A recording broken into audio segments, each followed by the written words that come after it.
લોકોનો પ્રેમ ખૂબ છે, પણ હંમેશા સુરેન્દ્રનગર જિલ્લો અને મારી ચોટીલા વિધાનસભાએ જેને મને મોટો કર્યો છે ને એ વિધાનસભા માટે આખરી શ્વાસ સુધી લડવા રાજુ કરપડા તૈયાર છે.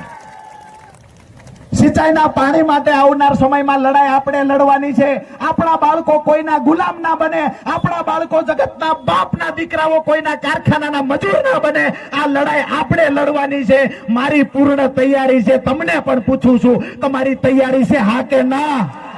જેલમાં જવાનું થાય તો તૈયારી છે, કોઈ ઓફિસનો ઘેરાવ કરવાનો થાય તો તૈયારી છે. ઉત્સાહ સાથે હાથ પાડો છો ને હોકારો આપો છો. એક વાત ચોક્કસ કહીશ કે હું આ તહમતા પ્રવાહમાં કૂદી પડ્યો છું. હવે ડૂબી ના જાવ એ જવાબદારી પણ તમારા માથે છે. આજે અહીંયા મહાનગરની વાત કરીએ. સુરેન્દ્રનગર મહાનગરપાલિકાની હાલત આજે શું છે? જીઆઈડીસી વિસ્તારના જેટલી પણ સોસાયટીઓ છે, અહીંયા સુરેન્દ્રનગરમાં ભાજપના વર્ષોથી ધારાસભ્ય છે, સાંસદ ભાજપના છે. અત્યાર સુધી નગરપાલિકા હતી તો સભ્ય ભાજપના હતા. જીઆઈડીસી વિસ્તારમાં એક રોડ મને હાજો બતાવે ને તો જાહેરમાં અભિનંદન આપું. એક રોડ હાજો નથી.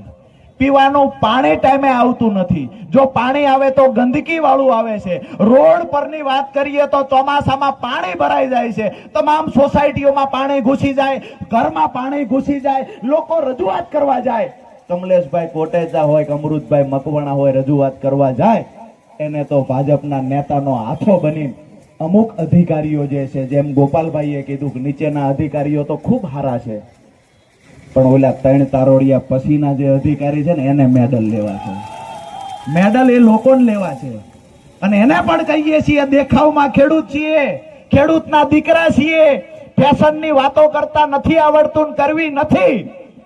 પણ તમે પોલીસ બન્યા છો ત્યારે જે ભણ્યા ને એનાથી જાજુ ભણીને આવ્યા છે. LLB gold medallist Raju Karpada છે.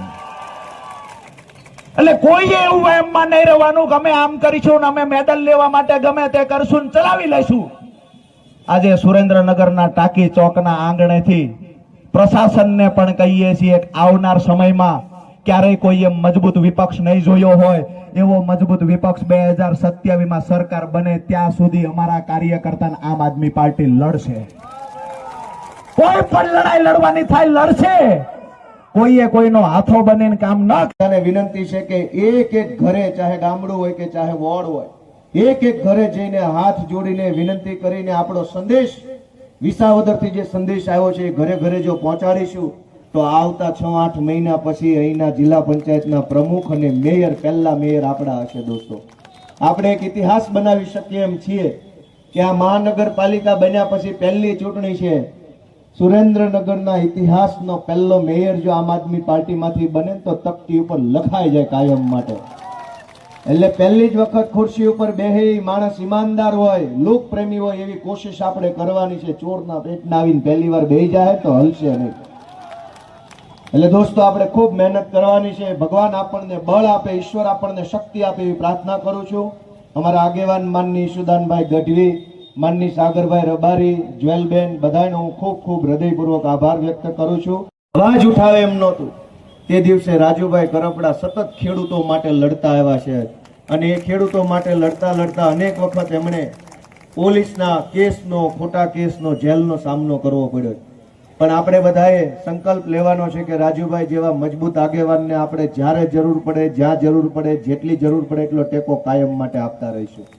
કેમ કે હજળબમ આગેવાનો વારે ઘડીએ મળતા નથી. લોંદા મારવા વાળા, ફાંકા ફોજદારી કરવા વાળા એક ખટારો આગેવાન મળી રહે, પણ ગર્જના કરવા વાળો માણસ 100 વર્ષે એક વખત મળતો હોય છે.